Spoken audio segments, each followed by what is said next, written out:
يا من أحن إلى رؤياك في شدة من أمل سواك سأظل يا ربي أهواك يا من Bismillahirrahmanirrahim.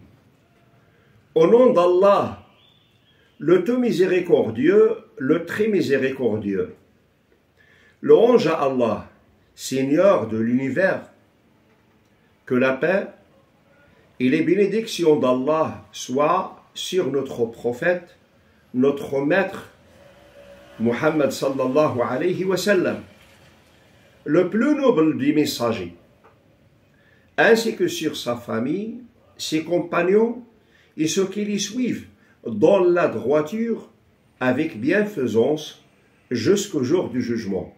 Et ensuite, chers frères et sœurs musulmans, chers spectateurs et chères spectatrices qui suivez cette série de cours scientifiques intitulée « Allah est le créateur de toutes choses et il est garant de toutes choses ». Nous poursuivons avec vous cette série et nous sommes actuellement dans le troisième cours intitulé « Quelles sont les limites de la liberté de l'homme ?» Nous avons mentionné dans la leçon précédente que l'homme est régi par un ensemble de lois universelles établies par le Créateur de l'univers, gloire à lui. Nous avons également mentionné que face à ces lois, l'homme ne possède même pas la plus simple chose qu'il puisse considérer comme sa propriété et ses biens. Et entre parenthèses, c'est la réalité concrète que refusent de reconnaître les partisans de la liberté absolue, qui la veulent sans limite ni contrainte. Si nous avons établi, à partir de ce qui précède, que l'homme n'est pas propriétaire de rien de ses affaires, que sa création est entre les mains d'Allah, que son âme est entre les mains d'Allah, que sa subsistance est entre les mains d'Allah, que sa vie et sa mort sont entre les mains d'Allah, et que tout ce qui lui arrive, le bien comme le mal, est entre les mains d'Allah, et qu'il ne peut ni se mouvoir, ni s'immobiliser sans la permission d'Allah, ce qui confirme qu'Allah Tout-Puissant est son Créateur, et qu'il est l'esclave de celui qui l'a créé, a pourvu à ses besoins et a contrôlé ses affaires. Alors, après tout cela, que lui reste-t-il des preuves de sa liberté pour que nous puissions dire il est absolument libre et a le droit de faire tout ce qu'il veut? Je crois que c'est indigné de la réalité et une dépréciation de l'esprit des masses populaires. Alors, quelles sont les limites de la liberté humaine? La liberté de l'homme ressemble à un vaste terrain orné de carreaux de faïence bien alignés. Chaque individu voit sa liberté délimitée par son propre carreau qui possède 4 côtés représentant les frontières qu'il ne lui est pas permis de franchir, de dépasser ou d'ignorer. Il existe des limites entre l'homme et lui-même. Il ne lui est pas permis de les dépasser afin qu'il porte atteinte à sa propre personne et en lui causant du tort. Il existe des limites entre l'homme et son Seigneur, exalté soit-il. Il ne peut transgresser ses ordres, ni négliger ses interdictions.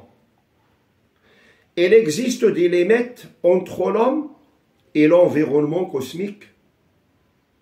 Il ne doit pas le malmener, ni le rendre incapable de remplir sa fonction au service de l'être humain. Il existe des limites entre l'homme et les membres de sa société. Il ne lui est pas permis de porter atteinte à leurs biens, à leur honneur, à leur vie, ni de les mépriser, de manquer de respect envers eux ou de diminuer leur dignité. Et le garant de toutes ces limites, c'est Allah, glorifié soit-il. C'est lui qui a interdit à l'homme de se tuer lui-même ou de déformer son apparence par des pratiques comme le tatouage, l'épilation des sourcils, le diastème artificiel entre les dents, ce qu'on appelle al-filja, ou d'autres modifications du genre. Ce ne sont là que des exemples parmi d'autres. Il lui a également interdit les boissons enivrantes, les drogues, la fornication et les autres turpitudes.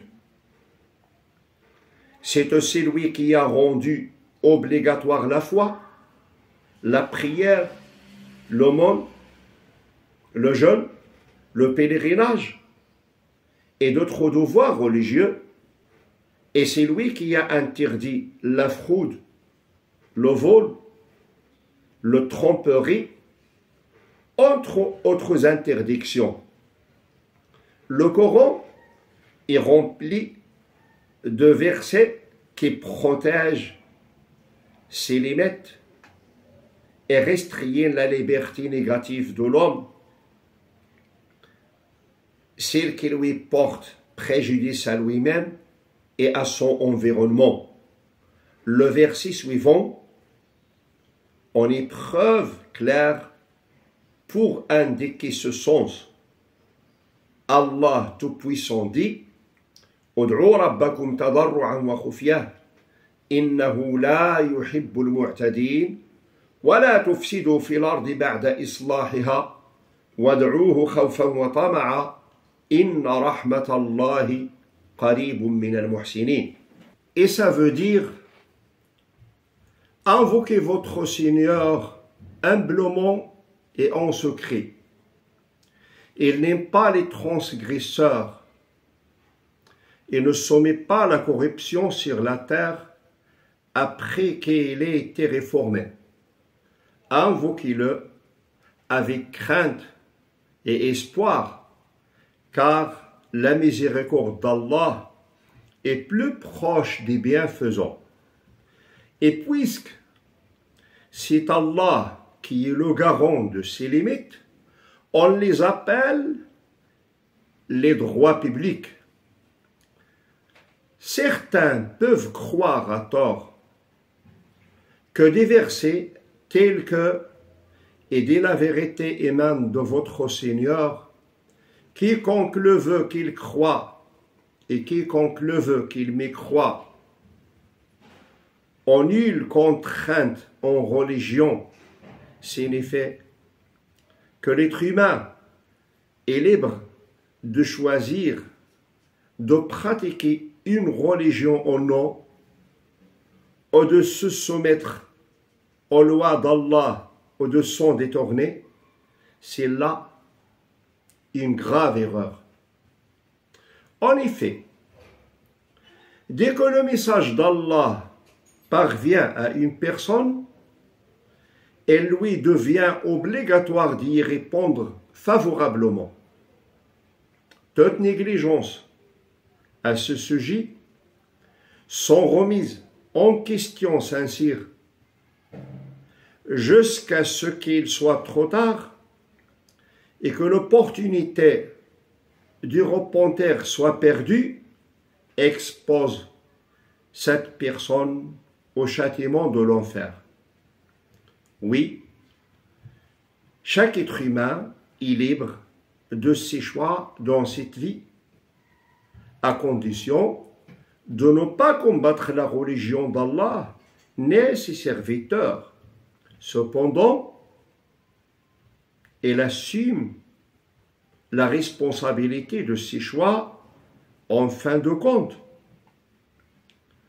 Et les paroles du Très-Haut, quiconque le veut qu'il croie, et quiconque le veut qu'il m'y croie, et nulle contrainte en religion, ne sont nullement informes de libre choix offert, mais bien une menace et un avertissement. En effet, lorsqu'on poursuit la lecture du contexte coranique, on comprend avec certitude qu'il s'agit véritablement d'une mise en garde. Ainsi le verset « Quiconque le veut, qu'il croit, et quiconque le veut, qu'il m'y croit » est immédiatement suivi de paroles du Très-Haut « Inna a'tadna lil-zalimina naran ahata bihim suradiquha » et ça veut dire « Nous avons certes préparé pour les injustes un feu dont les flammes les cernent de toutes parts. Et le plus grand des injustes est bien la mécréance envers Allah. » De même, après le verset « La ikraha fid din » et ça veut dire « Nulle contrainte en religion », on lit « Allahu waliyul ladhina amanu yukhrijuhum min adh-dhulumati ila an-nur walladhina kafaru أولياؤهم الطاغوت يخرجونهم من النور إلى الظلمات أولئك أصحاب النار هم فيها خالدون. Et ça veut dire Allah est le protecteur de ceux qui ont cru. Il les fait sortir des ténèbres vers la lumière. Quant à ceux qui ont mécru, leurs alliés sont les tarots, les forces du mal, qui les font sortir de la lumière vers les ténèbres. Ceux-là sont les gens de feu. Ils y demeureront éternellement. Il est donc essentiel de réfléchir avec lucidité et de pénétrer le sens des paroles divines afin de saisir en toute clarté la réalité de notre position et la gravité de nos choix. À une prochaine occasion, si Allah le veut, et que la paix, la miséricorde d'Allah soit sur vous. Merci de votre attention. Wassalamu alaikum wa rahmatullahi wa barakatuh.